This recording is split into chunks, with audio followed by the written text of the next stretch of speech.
Chapter 33. Then the Lord said to Moses, "Leave this place, you and the people you brought up out of Egypt, and go up to the land I promised on oath to Abraham, Isaac, and Jacob, saying, I will give it to your descendants.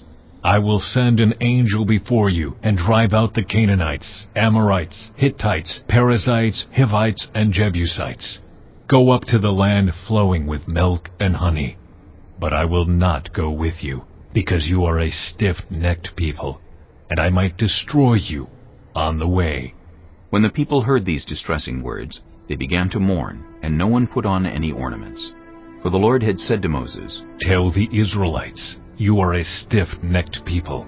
If I were to go with you even for a moment, I might destroy you. Now take off your ornaments, and I will decide what to do with you." So the Israelites stripped off their ornaments at Mount Horeb. Now Moses used to take a tent and pitch it outside the camp some distance away, calling it the tent of meeting. Anyone inquiring of the Lord would go to the tent of meeting outside the camp. And whenever Moses went out to the tent, all the people rose and stood at the entrances to their tents, watching Moses until he entered the tent. As Moses went into the tent, the pillar of cloud would come down and stay at the entrance while the Lord spoke with Moses. Whenever the people saw the pillar of cloud standing at the entrance to the tent, they all stood and worshipped, each at the entrance to their tent. The Lord would speak to Moses face to face, as one speaks to a friend. Then Moses would return to the camp, but his young aide Joshua, son of Nun, did not leave the tent. Moses said to the Lord, "You have been telling me, 'Lead these people,' but you have not let me know whom you will send with me. You have said, 'I know you by name, and you have found favor with me.' If you are pleased with me, teach me your ways, so I may know you and continue to find favor with you. Remember that this nation is your people." The Lord replied, "My presence will go with you, and I will give you rest." Then Moses said to him, "If your presence does not go with us, do not send us up from here. How will anyone know that you are pleased with me and with your people unless you go with us? What else will distinguish me and your people from all the other people on the face of the earth?" And the Lord said to Moses, "I will do the very thing you have asked, because I am pleased with you, and I know you by name." Then Moses said, "Now, show me your glory." And the Lord said, "I will cause all my goodness to pass in front of you, and I will proclaim my name, the Lord, in your presence. I will have mercy on whom I will have mercy, and I will have compassion on whom I will have compassion. But," he said, "you cannot see my face, for no one may see me and live." Then the Lord said, "There is a place near me where you may stand on a rock. When my glory passes by, I will put you in a cleft in the rock and cover you with my hand until I have passed by. Then I will remove my hand, and you will see my back, but my face must not be seen." Chapter 34. The Lord said to Moses, "Chisel out 2 stone tablets like the first ones, and I will write on them the words that were on the first tablets, which you broke. Be ready in the morning, and then come up on Mount Sinai. Present yourself to me there on top of the mountain. No one is to come with you or be seen anywhere on the mountain. Not even the flocks and herds may graze in front of the mountain." So Moses chiseled out 2 stone tablets like the first ones, and went up Mount Sinai early in the morning, as the Lord had commanded him. And he carried the 2 stone tablets in his hands. Then the Lord came down in the cloud, and stood there with him, and proclaimed his name, the Lord. And he passed in front of Moses, proclaiming, "The Lord, the compassionate and gracious God, slow to anger, abounding in love and faithfulness, maintaining love to thousands, and forgiving wickedness, rebellion, and sin. Yet he does not leave the guilty unpunished. He punishes the children and their children for the sin of the parents to the 3rd and 4th generation. Moses bowed to the ground at once and worshipped. "Lord," He said, "if I have found favor in your eyes, then let the Lord go with us. Although this is a stiff-necked people, forgive our wickedness and our sin, and take us as your inheritance." Then the Lord said, I am making a covenant with you. Before all your people I will do wonders never before done in any nation in all the world. The people you live among will see how awesome is the work that I, the Lord, will do for you. Obey what I command you today. I will drive out before you the Amorites, Canaanites, Hittites, Perizzites, Hivites, and Jebusites. Be careful not to make a treaty with those who live in the land where you are going, or they will be a snare among you. Break down their altars, smash their sacred stones, and cut down their Asherah poles. Do not worship any other god, for the Lord, whose name is jealous, is a jealous God. Be careful not to make a treaty with those who live in the land, for when they prostitute themselves to their gods and sacrifice to them, they will invite you, and you will eat their sacrifices. And when you choose some of their daughters as wives for your sons, and those daughters prostitute themselves to their gods, they will lead your sons to do the same. Do not make any idols. Celebrate the festival of unleavened bread. For 7 days eat bread made without yeast, as I commanded you. Do this at the appointed time in the month of Aviv, for in that month you came out of Egypt.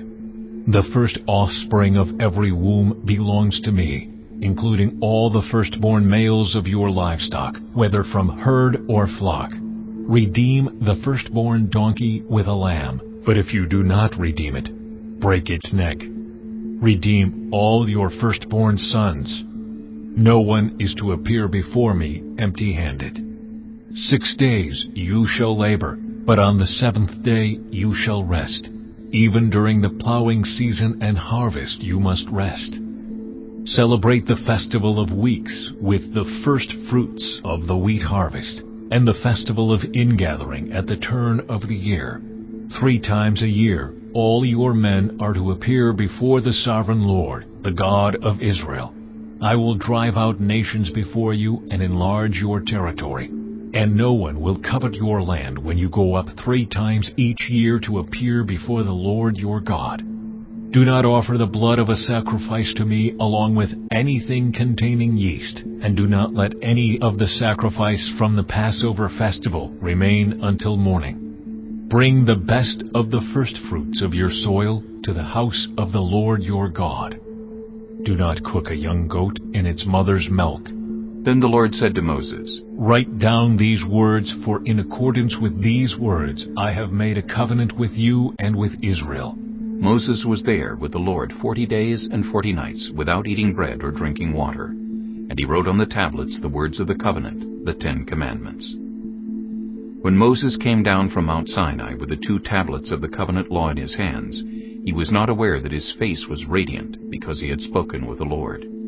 When Aaron and all the Israelites saw Moses, his face was radiant, and they were afraid to come near him. But Moses called to them. So Aaron and all the leaders of the community came back to him, and he spoke to them. Afterward, all the Israelites came near him, and he gave them all the commands the Lord had given him on Mount Sinai.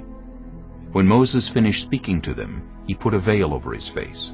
But whenever he entered the Lord's presence to speak with him, he removed the veil until he came out. And when he came out and told the Israelites what he had been commanded, they saw that his face was radiant. Then Moses would put the veil back over his face until he went in to speak with the Lord. Chapter 35. Moses assembled the whole Israelite community and said to them, These are the things the Lord has commanded you to do. For 6 days work is to be done, but the 7th day shall be your holy day, a day of Sabbath rest to the Lord. Whoever does any work on it is to be put to death. Do not light a fire in any of your dwellings on the Sabbath day. Moses said to the whole Israelite community, This is what the Lord has commanded. From what you have, take an offering for the Lord. Everyone who is willing is to bring to the Lord an offering of gold, silver, and bronze, blue, purple, and scarlet yarn, and fine linen, goat hair, ram skins dyed red, and another type of durable leather, acacia wood, olive oil for the light, spices for the anointing oil and for the fragrant incense, and onyx stones and other gems to be mounted on the ephod and breastpiece. All who are skilled among you are to come and make everything the Lord has commanded: the tabernacle with its tent and its covering, clasps, frames, crossbars, posts and bases, the ark with its poles, and the atonement cover and the curtain that shields it, the table with its poles and all its articles, and the bread of the presence, the lampstand that is for light with its accessories, lamps and oil for the light, the altar of incense with its poles, the anointing oil and the fragrant incense, the curtain for the doorway at the entrance to the tabernacle, the altar of burnt offering with its bronze grating, its poles and all its utensils, the bronze basin with its stand, the curtains of the courtyard with its posts and bases, and the curtain for the entrance to the courtyard, the tent pegs for the tabernacle and for the courtyard, and their ropes, the woven garments worn for ministering in the sanctuary, both the sacred garments for Aaron the priest, and the garments for his sons when they serve as priests. Then the whole Israelite community withdrew from Moses' presence, and everyone who was willing, and whose heart moved them, came and brought an offering to the Lord for the work on the tent of meeting, for all its service, and for the sacred garments. All who were willing, men and women alike, came and brought gold jewelry of all kinds, brooches, earrings, rings, and ornaments. They all presented their gold as a wave offering to the Lord. Everyone who had blue, purple, or scarlet yarn, or fine linen, or goat hair, ram skins dyed red, or the other durable leather brought them.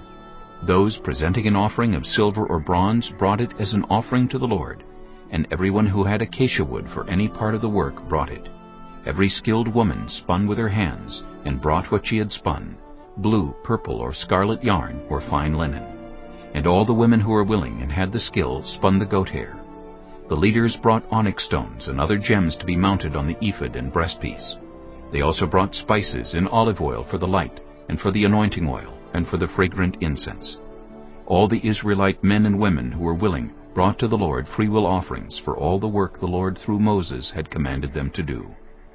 Then Moses said to the Israelites, See, the Lord has chosen Bezalel, son of Uri, the son of Hur, of the tribe of Judah, and he has filled him with the Spirit of God, with wisdom, with understanding, with knowledge, and with all kinds of skills, to make artistic designs for work in gold, silver, and bronze, to cut and set stones, to work in wood, and to engage in all kinds of artistic crafts. And he has given both him and Aholiab, son of Ahisamach, of the tribe of Dan, the ability to teach others. He has filled them with skill to do all kinds of work, as engravers, designers, embroiderers in blue, purple, and scarlet yarn, and fine linen, and weavers, all of them skilled workers and designers.